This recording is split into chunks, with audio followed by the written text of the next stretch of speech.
Hi guys, you're welcome to the Honeymoon Podcast, first edition. Exactly, this is the first episode of the Honeymoon Podcast, and you'll be seeing more of us and more of this. So on today's episode, we are going to be talking about important questions you should ask your husband or wife to be your spouse before getting married.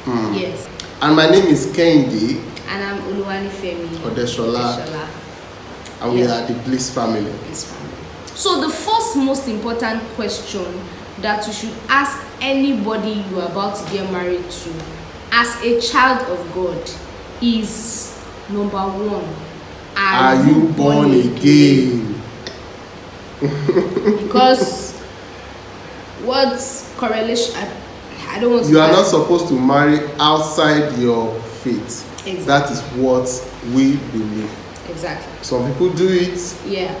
But that is just our own belief. That's our own take. You can do, it's your life. You can do whatever you want. Do but intra-religious marriage. Any way you want it. But as a child of God and as a born-again Christian, the first thing you need to ask your spouse or the person you want to get married to is if he or she is born again, genuinely born again. That's number one. Number two, this one is really important, and I feel like most people try to shy away from this, but it is important. The second question is, do you want to ask? Do you have a stable income? Exactly. Do you have a stable income? When we say income, everybody have income, but is it stable? Exactly. Because if it's stable, you'll be able to plan towards that income. If your salary is 50k, you know that we are putting ourselves on a budget of 50k or whatever we are saved. We are not doing overboard. We are not doing what our power cannot carry. Exactly. My mentor used to say that my wedding, the joining initially, the initial joining takes like, I think 8 seconds, 5 seconds. Let's just say 1 minute. Once both of you say I do and I do, we both do. we both do, you are wedded. So exactly. Any other things, they are all add-ons. Like we want to dance, we want to eat, we want to rent chairs, we want to sign documents and all that. Whatever, they are all add-ons. So once the witnesses are there, the parents of the both couples are there, and they give it. They help me now. They've joined both of you together, and you said, "I do, I do." That's the most important part of the whole wedding. So what I'm trying to say is have a stable income and plan towards your income. Number three is what's your educational level. So we do not believe in saying that because of this person's educational level you shouldn't marry the person, but just know the level of the person at which you are getting married to, because in marriage also it is also important that you both invest in yourselves and look out for the growth of each other, right? You don't want your husband to be a master's or a PhD holder or a professor, and then you don't even have any educational background at all, because there are places you will go to and then you will not even be able to relate in those places. And when you are with your spouse, the both of you should match energy. Like your husband should be able to say, "Oh, this is my wife." Do you understand? It's not somebody that you are hiding. Don't let me take her out. Don't be an elephant and you go and marry an ant. So you should match energy.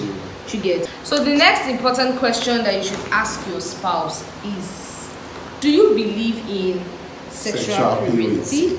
That is, do you believe in no sex before marriage? I think a lot of people don't. This question is very, very important. It's very important. Very, very important. Because a lot of people are starting, especially this generation, they don't really believe in sexual agree with you. Some of them will even say, oh, if we did not test it, how will we know that this kinikon is I won't buy market. How am I going to know that the market is good or not? Which market? See, do you know that there are some products that you buy from the supermarket and it's sealed? You cannot open it until you get to your house. Exactly. Will you not say that because I'm paying, you have to let me open it? Why? The moment you pay for it, you cannot decide to open it. But if you break the seal, if you open it before you buy it, you will still pay for it. Exactly. Do you understand? So that's what I think that people. But do you know that those products, people already have confidence that this particular product I'm buying, they cannot give me fake. Exactly. Do you get? Like for instance, you are used to buying a particular body cream, and that body cream is usually sealed. When you get to the shelf, you just pick it because you know that they are giving me quality. You just pick it, pay for it, and go, because you know that no bargaining. They are giving me something that is good, right? So that mentality of I have to test is a very. So when you can do that at the supermarket. How much more human being that you know that the person is so precious to you. Why can't you wait? Pick it from the shelf. In fact, you should be, you know that you know when you buy something and you still put it under your pillow for some time, you will not wear it, you not allow anything happen to it. Actually, reality. The reality is that it's not easy. It's actually not easy. Even us, you know what helped us was when we were cutting was the fact that where I live, you don't allow visitors. I live in the pastoral, so I didn't want to misbehave. Apart from the teaching that with sexual purity and all those things, really helped me. You know, for my wife, you know, it helped me. Like she was, in fact, when she wanted to come to my area, she would have to wait. We have a spot. No, you will wait in front of the. In front of the gate. No, it was once I even came to that gate. Yes, it was just once. You wait, you come in. Did I meet you in the church? Yes. Inside the church office. Or go to our usual restaurant. Or go to cinema. Exactly. Or I come to your place of work down here. Exactly. Yeah. I am at that place there. So it really helps. So, but I can understand it's not easy. It's not because easy. Body is not firewood. Yeah, somebody that you love this person. You cannot wait to have. That's why I usually advise, if you are not ready to marry, don't enter into any relationship. What relationship are you having for years? Some 5 years, 8 years, 10 years. There's no how. There's no unless the person is abroad based. But there's no how. Body go ask now. Body go ask. So that's why if you are not ready to marry within a year, don't enter into a relationship. Max 2 years. Because children of nowadays, they know they calm down again. Exactly. They know they calm down. But that being said, I want to ask something now. What's that? What if the man is impotent? How will you know? I actually feel like the man should know he's impotent before he gets married. So will he now tell you that he's impotent? He should tell you.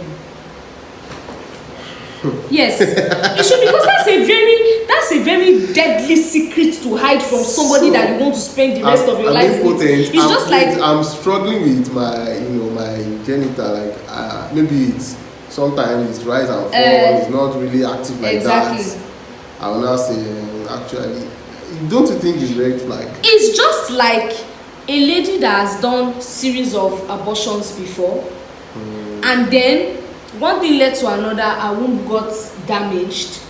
She now gave her life to Christ, and then she now met the husband. Do you think she should hide something like that from the man? No. It's a very deadly thing to hide. So that is where the role of a counselor or a pastor comes into the picture, and the conviction that you have that this person is actually the person God wants me to get married to. Do you understand? But if you feel like you are not convinced enough, please don't don't venture into it at all. So if the man is impotent, let the woman know. It is wickedness for you to not let her know. It is wickedness, because when you enter if the honeymoon, she's expecting that, oh, my husband is, and she now find out that, what happened? Yeah, it's wickedness. It's not good. I remember you started praying on. It's wickedness. That's a story for another day. In fact, story for another day. Hey, you not know you are a man until the honeymoon day. If you have not done it before, you don't know you are a man. I used to flaunt. My colleagues at home say, Kenny, I'm telling you, the man that used to peace, it's not the same thing they used to do. They used to have sex. I'll be like, forget that thing. I go do I'm a man, I made this, I made that. Honeymoon day, I couldn't perform. I couldn't do anything. But thank God for God. Really. I remember my wife. My wife started praying on it. Can you stop? Next question. It's not so, easy. On to the next. What was the question that led to this thing? Sexual purity. So it's a very serious question, but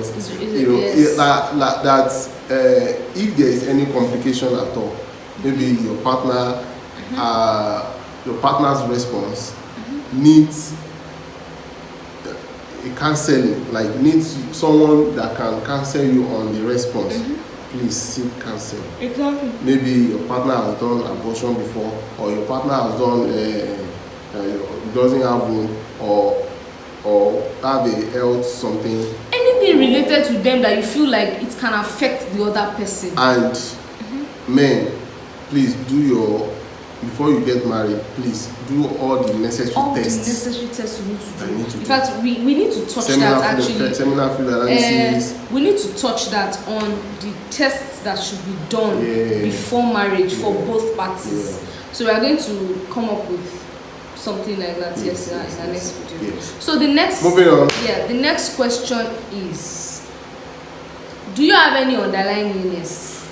Yes. Are you hypertensive? Do you have diabetes? Do you have from arthritis? You or your family? Even your family members, you know those. What's your family history? Does something mental illness, does it run in the family? Do you guys, is there bipolar disorder? Is there any form of illness whatsoever? We are not saying they are bad though, but you just have to just let them know, so that at least they are prepared, they know what they are in for. So if they still want to go further, and if they don't want to, do you understand? Because I feel like all these things, hiding vital informations like this from the person you say you love and you want to spend the rest of your life with, is just wickedness. I know that it can be maybe you are afraid, you don't want the person to leave you, you don't want the person to feel bad, but at the same time, in your quest for not wanting the person to leave you, or in your quest for saying you love this person, is also looking out for the person and being in the best interest of the person. Do you get? So all these things is just to help ourselves, really. It's just to help ourselves. So moving on, the next thing is that, have you had, so this is pertaining to health too. Have you had any surgery before? Maybe have you had a appendectomy? Have you had any kind of surgery before? And for somebody that, probably for an example, you know, we have surrogate mothers, people that carry pregnancies for people. If this person has been a surrogate mother before, and she has done a CS before, just because she needed money, and she wanted to get married, you should let your spouse know that, Motibi Morio, but the child is not mine. I actually carried the child for somebody. So just let the person know if you have had anything like that before. So another thing is, have you had sex before? Yes. Have you done plain and straight? Have you had sex before? Yes. I can assure you, Femi, my wife. Especially Lagos babes. I don't know the statistics, but judging with the way things are now, I can assure you that 70% of Lagos babes have had sex before. Like, so now, are we? You know, we have unbelievers and we have believers. Yes. So is your statistics for both? Everybody. Everybody. Yes. Okay. Yes. So, but let your partner know if you've asked him before. It really doesn't matter. It really doesn't matter. I had a story of a couple that he got married on the honeymoon. The man has not done it before, but the woman is a pro. In fact, now the woman does not want to make the first move. So now the man has not done it before, so the man is shy or doesn't know what to do. In fact, doesn't complete novice. You know, after 1 week, they didn't do anything. So I actually feel like the woman should tell you what to do. Yes, so they now went to the counselor. The counselor now say, sister, you have done it before now. Tell him what to do. You'll be feeling like maybe I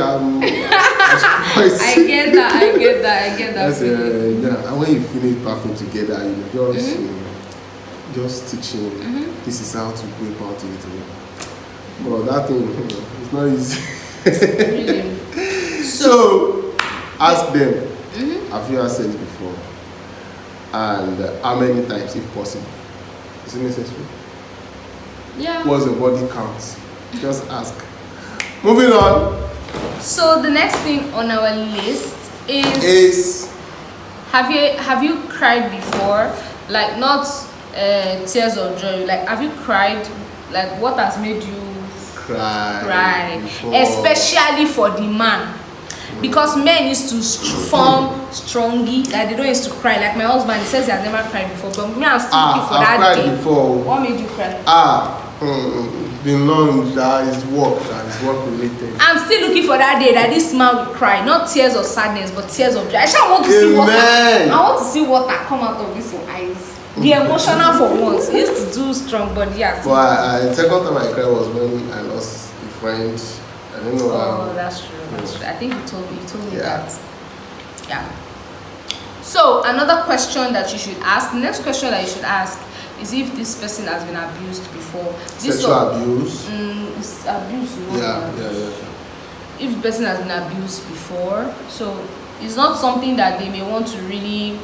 So understand if they are a bit. Did I say, is it defensive? I don't know the word to use, but if they are a bit somehow about it, just give them time, because probably the person is just healing from it, or he or she has healed and trying to forget what has happened. So give them time, don't rush it. Do you understand?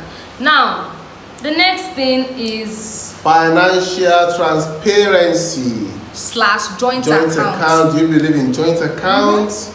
It's not compulsory. It's not. We don't have a joint account. We don't have a joint account, but we have transparent. We are transparent. We know how much everybody has in these accounts. And we what know goes how much out. we earn. Exactly. What comes in, what goes out. Exactly. So there is transparency. But if I think we can even open a joint account, it's just that we don't have the time yet. Point. There's no. Only if we now. Like for maybe our business, maybe a project, then so do you expect me to open joint account and your salary will be entering there? You can open it. It doesn't matter now. Yeah. So what we do is if we have anything we want to, if we have a project, we can just kiss ourselves. No. Next one. So the next thing is, does the person have any addiction, or have they had any addiction before that can be that they've repented from? It can be masturbation, it could be drugs, it could be alcohol, whatever it is. It could be social media. In fact, there are some good addictions. It could be reading. Some people are addicted to reading books. They can stay locked in reading novels as high as this, and they are there. If you don't call them, they are not listening to you. So yeah, just ask those questions. So another one is spiritual life. How is your spiritual life? How is your spiritual life? It is important to, after you get born again, you must grow. How is your prayer life? Do you do your devotion? Do you do your quiet time? Do you your spiritual life is very, very important. Very important. So personally, I've learned from our own experience that you cannot give what you don't have. Yes. In the sense that if you both are not strong, you will be pulling yourself down. One person has to be able to call the other person to order, to say, oh boy, this is the way they do. Do you understand? So there are days when my husband will tell me that you have pressed too much of social media today. Go and read your Bible. Go and do this, go and do that. So you have to have somebody that will always keep you in check. Same thing with right? you too. You ask me, have you prayed today? Exactly. Have I? And for both of us, you say, it's been a while we do it together. So if I see that we are beginning to slack in some way, we quickly call ourselves to order to say, babe, this thing we've been talking about it for some time. How do we want to do it? How do we want to sort it out? Do you understand? So you both have to be on the same spiritual frequency. One person should not be saying, let us pray. The other person, no, I'm not praying, Joe. I don't want to pray. You go and pray your own. Do you understand?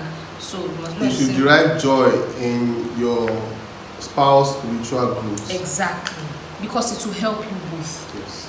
Because the closer your spouse is to God, the closer they are to you. Yes. Because the marriage is like a triangle. God is at the middle. So the closer your spouse is to God, right, and you two also to God, you both meet exactly at that point. Do you understand? Wisdom. Moving on. The next thing is who are your mentors? This one, very important. Who are your mentors? Who are the people you look up to? If your husband is doing something, you have talk. You know the year, and you don't have anybody you can report him to. When we're getting married, I remember one of our reverends told me that Kehinde Olokunidi, that is, he has rope in his bum. Anything that you do, you can quickly. We know where to channel. You know where to channel it to. It's very dangerous for a man not to have authority. It is very, very dangerous. That kind of man is not teachable. In fact, it's not something we want to dive into now. It is very, very dangerous. So, know his mentors. Does he have mentors? Know our mentors too. No, exactly. Vice versa. She should also have people that you can easily say, oh, this person is misbehaving. Do you understand? Especially spiritual mentors. Spiritual mentors. Not just random secular because mentors, there are many mentors. Exactly. You can have mentors in business, in that and that. Spiritual mentors. Yeah, and both of you should have a joint mentor.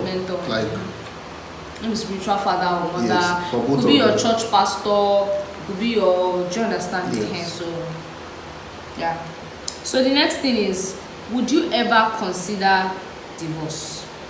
Would you ever consider divorce? I remember when we were doing marriage counseling, and pastor was asking us that what would Kehinde do that would make you say you are no longer interested? This clothes is disgracing his ancestors.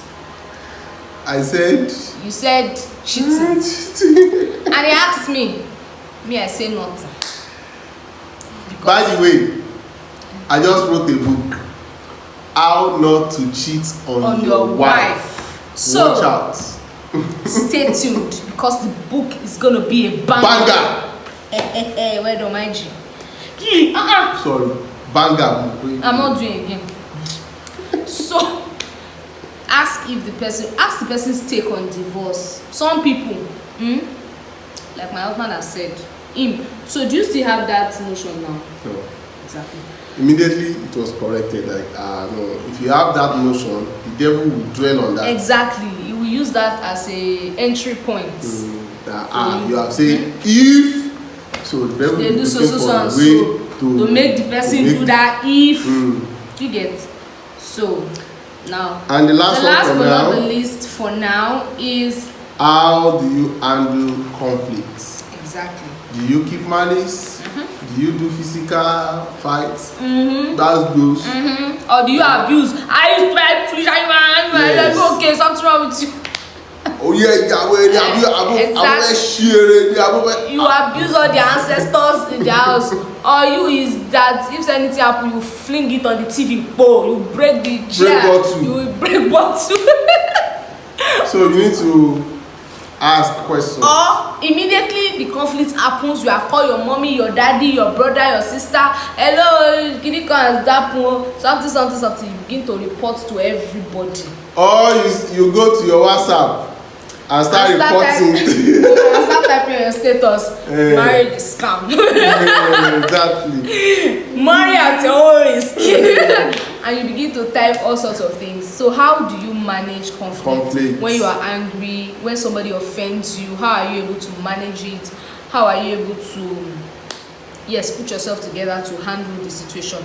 Remember, it is not you and your spouse against yourself. It is both of you against the world. So you should never see your spouse as a rival, or as an enemy, or you are in battle together. Like a competition. Exactly, like competitor. So like for instance, we are in business, you are selling Milo, me I'm selling Zobo. So you are selling Milo, I'm selling Milo. So who wants to sell pass? Do you understand? So you should work hand in hand. Hand in hand. Yeah.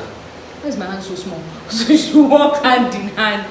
We are not competing, right? We are one, right, against the world. And that's it on the Honeymoon Podcast. See you in our next episode. Thank you guys for watching. We love you. Toodles. Bye.